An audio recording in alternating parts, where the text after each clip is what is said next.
మంచిది. సమయాన్ని బట్టి దేవుడికి మహిమ కలుగును గాక.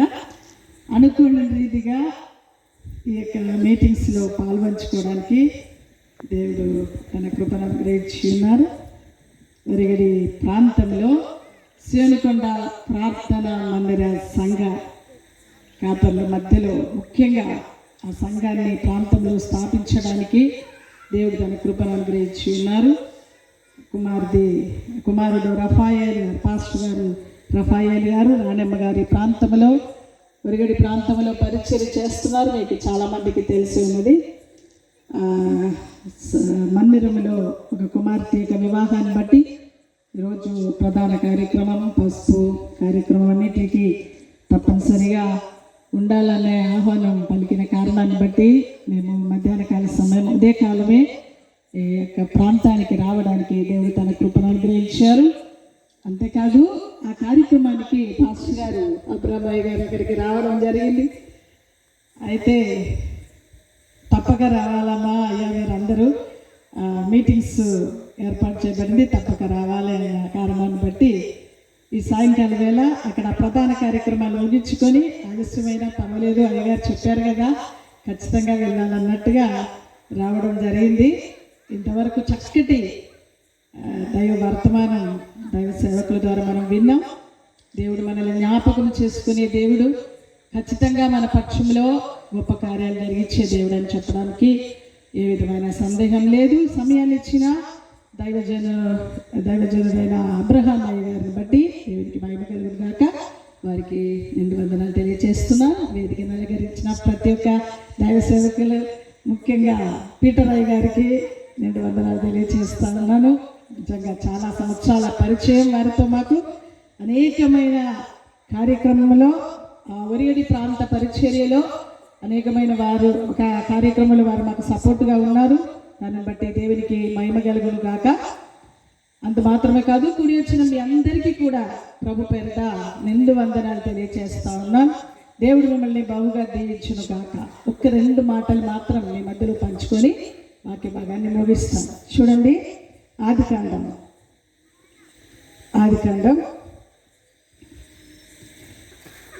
29వ అధ్యాయం. ఆదికాండం 29వ అధ్యాయం 32వ వచనాన్ని చదువుకొని ముందుకు కొనసాగింపబడదాం.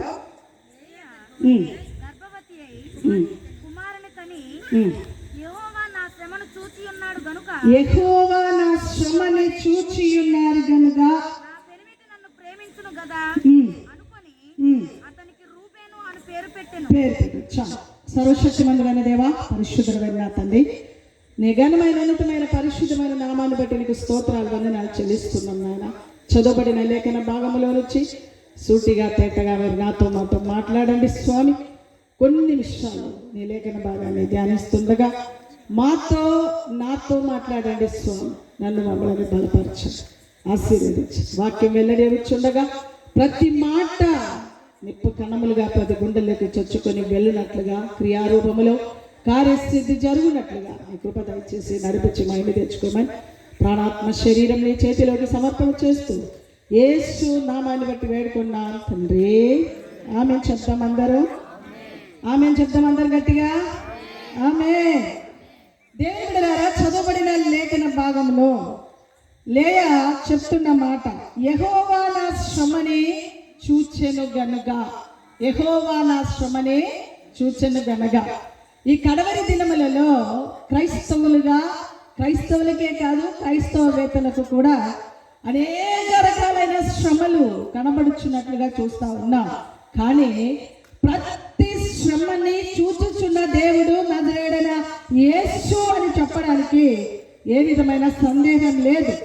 ఈ సాయంకాల వేళ ఏ స్థితిలో మీరు ఈ కూడికి వచ్చినా క్రీస్తునందు మీ ప్రయాసం వ్యర్థం కాదని చెప్పిన దేవుడు, దైవజనుల యొక్క ప్రయాసం వ్యర్థం కాకుండా తప్పక ఈ ప్రయాసానికి ప్రతిగా అద్భుతమైన కార్యాలు దేవుడు జరిగించబోతా ఉన్నారు.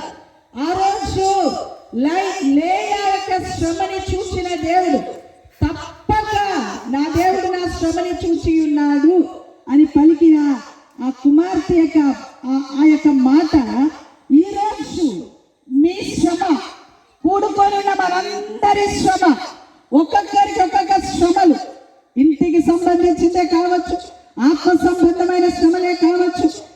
శారీరక శ్రమలే కావచ్చు, ఆర్థిక సంబంధమైన శ్రమలే కావచ్చు, అనారోగ్య శ్రమలే కావచ్చు, ఏ విధమైన శ్రమలైనా చూచుచున్న నజరేయుడైన యేసు మన మధ్యలో సంచరిస్తున్నాడు. ఖచ్చితంగా మీ శ్రమని చూచి మీ పక్షములో దిగి వచ్చి అద్భుతాలు జరిగించే దేవుడు నజరేయుడైన యేసు అని చెప్పడానికి ఏ విధమైన సందేహం లేదు. ఈ సాయంకాలం వేళ ప్రభు సన్నిధికి వచ్చిన మీ అందరి బ్రతుకులు ఎవరైనా యేసుని ఎరగని వారు ఇక్కడ ఉంటే, యేసే జీవం గల దేవుడని, సత్యవంతుడైన దేవుడని ప్రకటించడానికి ఇక్కడ నిలబడి ఉన్నాం. అవును, యేసు తప్ప మరి యొక్క దేవుడు లేడు. ఆయన ఒక్కడే జీవం గల దేవుడు. ఒకప్పుడు మేము కూడా భయంకరమైన విగ్రహారాధికులుగా ఉండగా మా తండ్రి గారు ఒక అయ్యప్ప గురు, నేనొక అయ్యప్ప గురువుకి బిడ్డ, పుట్టిన బిడ్డని, అయ్యప్ప యొక్క భక్తురాలుగా దాదాపు యవన దశలో 16 సంవత్సరాల ప్రాయం వరకు కూడా అయ్యప్ప స్వామిని పూజిస్తూ ఒక రూమ్ నిండా కూడా ఫొటోస్ పెడుతూ తడిబడ్డతో 5 గంటలకు స్నానాలు చేస్తూ భయంకరమైన విగ్రహారాధికురాలుగా ఉన్న నా జీవితాన్ని యేసుక్రీస్తు ప్రభులైన వారు నాలోకి వచ్చి నా జీవితాన్ని మార్చి యేసే దేవుడని ప్రకటించగల శక్తివంతురాలుగా మార్చాడు. హల్లెలూయా చెప్తామా? హల్లెలూయా, హల్లెలూయా. చాలా దేవుని బిడ్డలారా, క్యాస్ట్ ఫీలింగ్ ఎక్కువ మాకు. అసలు పలానా వారు అంటే మాట్లాడకూడదు, పలానా వారు చాలా తక్కువ క్యాస్ట్ అని చెప్పి చాలా అంటే చాలా క్యాస్ట్ ఫీలింగ్లో ఉన్న మా జీవితాలు. ఎవరైనా మాకంటే తక్కువ కులస్తులు వస్తే వారు అండరాని వారిగా చూసేవారు. ఏమన్నా గ్లాస్ ముడితే నీళ్ళు చల్లితే లోపలికి అది మరలా కడిగితే తప్ప లోపలికి తీసుకెళ్లేవారని కాదు. ఎవరైనా బట్టలు ఉతకడానికి చాకలి వారు వచ్చి తీసుకొని వెళ్తే గుమ్మం బయటనే నిలబడాలి. ఆ బట్టలు గుమ్మం బయట నుంచే ఇయ్యాలి, బయట నుంచే తీసుకొని వెళ్ళాలి.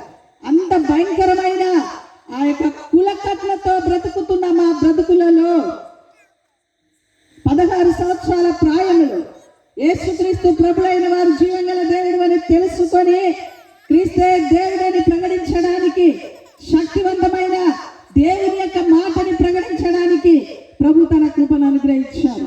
దేవుని బిడ్డలారా, ఇక్కడ ఎవరైనా సరే యేసుక్రీస్తు ప్రభులైన వారు మతం మార్చడానికి రాలేదు, మార్గం చూపడానికి వచ్చాడు భూమి మీదకి. మానవాళి పాపము కొరకు ఆయన ప్రాణాన్ని అర్పించాడు. కేవలమైన మతస్థుడు కాదు, మార్గం మాత్రమే చూపడానికి వచ్చాడు. నేనే సత్యము, జీవము, మార్గం, నా ద్వారానే తప్ప ఎవరు దేవుని రాజ్యం అనగా పరలోకంలోకి వెళ్ళలేరు. పరలోకం అనేది, మోక్ష మార్గం అనేది, నరకం అనేది తప్పనిసరిగా భూమి మీద ఉన్నది అనే సత్యం మర్చిపోవద్దు. ఖచ్చితంగా పరలోకం వెళ్ళాలంటే అనే మోక్షానికి వెళ్ళాలంటే యేసు ప్రభుని నమ్మితే తప్ప మోక్షానికి వెళ్ళలేరనే సత్యము ఎవరి కాలంలో 16 సంవత్సరాల ప్రాయంలో నేను తెలుసుకున్నాను. ఇంకా ఎవరైనా యేసు ప్రభుని తెలుసుకోకుండా ఉన్నవారు ఉంటే మీరు కూడా యేసుని నమ్మండి, మోక్ష మార్గంలోకి వెళ్ళండి. భూమి మీద ఆశీర్వాదం ఇవ్వడానికే కాదు దేవుడు వచ్చాడు. లోక సంబంధమైన ఆశీర్వాదం కొరకు కాదండి. లోక సంబంధమైన ఆశీర్వాదం యేసు ప్రభుని నమ్మిన వారికి ఉంటుంది, నమ్మని వారికి కూడా ఆశీర్వాదాలు ఉంటాయి. అవన్నీ దేవుని బిడ్డలారా దేవుని లెక్కలోకి రాదు. ఆశీర్వాదం అనేది, నిజమైన ఆశీర్వాదం అనేది ఏంటి అంటే పాపము నుండి విమోచన పొంది పరలోక రాజ్య స్వాస్థ్యం సంపాదించుకోవడమే నిజమైన ఆశీర్వాదం.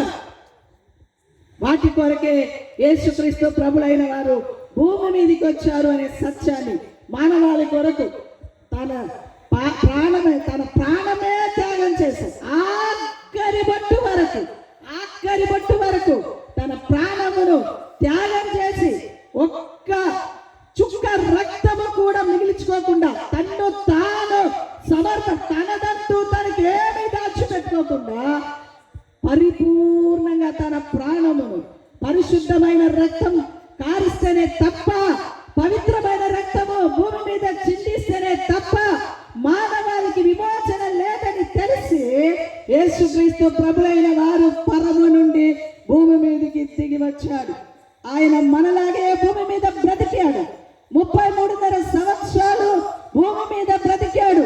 3.5 సంవత్సరాలు అనేకమైన అద్భుతాలు, ఆశ్చర్యాలు, మహత్కార్యాలు, సూచక్రియలు, అనేకమైన కార్యాలు జరిగించి పవిత్రుడుగా నాలో పాపం ఉన్నదని మీలో ఎవరైనా నిరూపించగలరా అని సవాలు విసిరితే ఏ ఒక్క వ్యక్తి కూడా తనలో పాపం ఉన్నదని నిరూపించలేకపోయారు.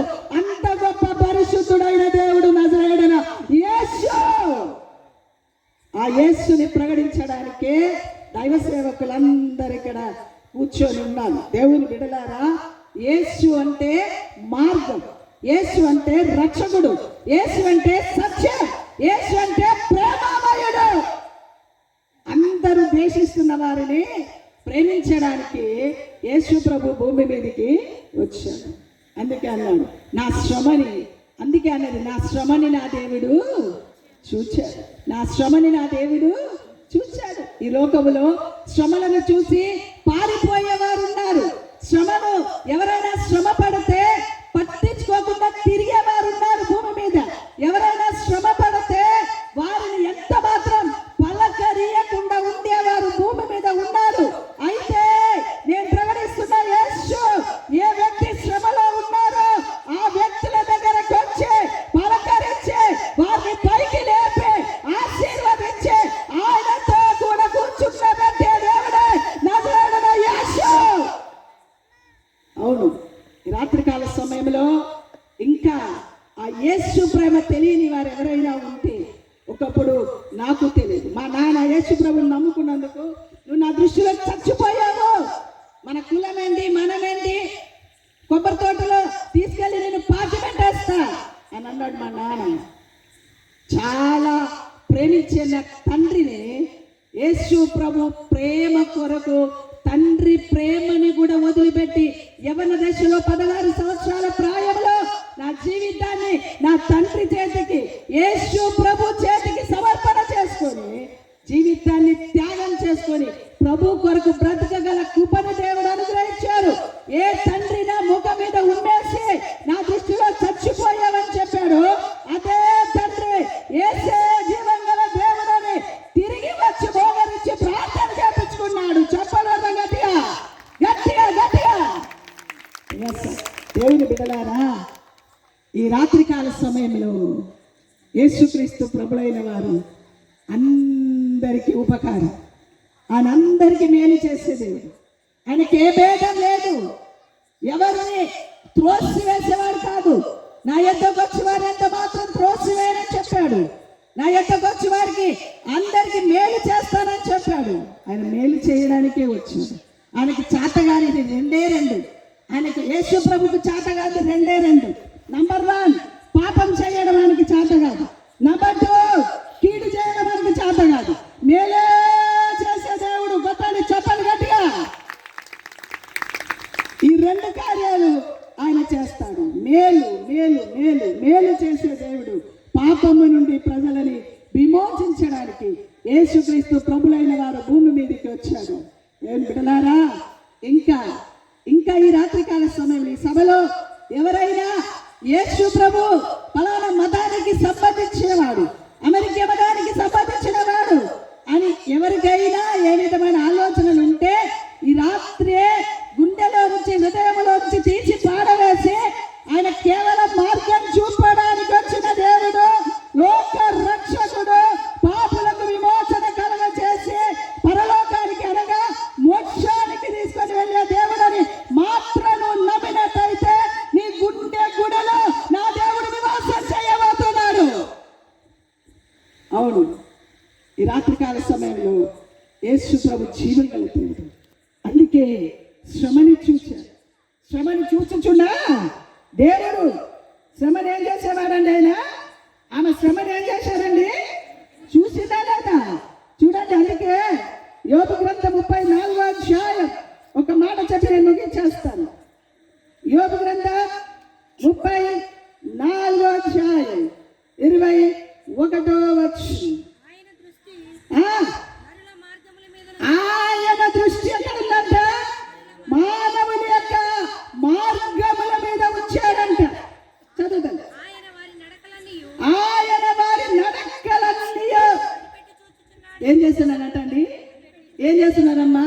యేసు ప్రభు ఎలాంటి వాడో తెలుసా? మన నడక, మన పడక, మన ప్రవర్తన, మన చూపు, మన క్రియలు, మన పరిస్థితులు అన్నీ చూచుచున్న దేవుడు. చెప్పలు అర్థం గట్టిగా. ఆయన చూచుచున్న దేవుడు. ఆయన పేరే చూచుచున్న దేవుడు అమ్మా అయ్యా అని హాగరు యేసు ప్రభుకి పేరు పెట్టినట్లుగా చూస్తున్నాం. ఏ దేవుడైనా చూచుచున్న దేవుడు. ఏం చూస్తున్నాడు? నడకని చూస్తున్నాడు, ప్రవర్తన చూస్తున్నాడు, క్రియలను చూస్తున్నాడు, సమస్తమును చూస్తున్నాడు, శ్రమను చూస్తున్నాడు. పరిస్థితుల ప్రభావాలు ఎలా ఉన్నా ఆయన మనల్ని చూచుచున్న దేవుడై ఉన్నాడు. కాబట్టి ఈ రాత్రి నువ్వు ఏ స్థితిలో, ఏ మనోవేదనతో, ఏ విధమైన బాధతో, బలహీనతతో, గుండె బరువుతో, అప్పుల భారంతో, సమస్యతో ఏ స్థితిలో ఇక్కడ వచ్చి కూర్చొని ఉన్నా ఈ బాధ నుండి విడిపించే వారు నాకు లేరే అని కుంగిపోతున్నా నిన్ను చూచుచున్న దేవుడు మన మధ్యలో సంచరిస్తున్నాడు. ఖచ్చితంగా నీకు విడుదల ఇవ్వడానికి, నిన్ను స్వస్థపరచడానికి, బాధ నుంచి విడిపించడానికి, శ్రమ నుండి విడిపించడానికి, అనేకమైన వాటిలో నుండి నిన్ను విడిపించడానికి సర్వశక్తివంతుడైన దేవుడు, చూచుచున్న దేవుడు. ఒకప్పుడు నన్ను చూచాడు, నాకు విడుదల ఇచ్చాడు. ఈరోజు మిమ్మల్ని చూస్తున్నాడు, మీకు కూడా విడుదల ఇస్తున్నాడని చెప్పుతూ దేవుడి మాట మన వినికిడిలో ఆశీర్వదించి దీవించును గాక. దేవుడు తన మాట దీవించును గాక. మరొకసారి సమయం ఇచ్చిన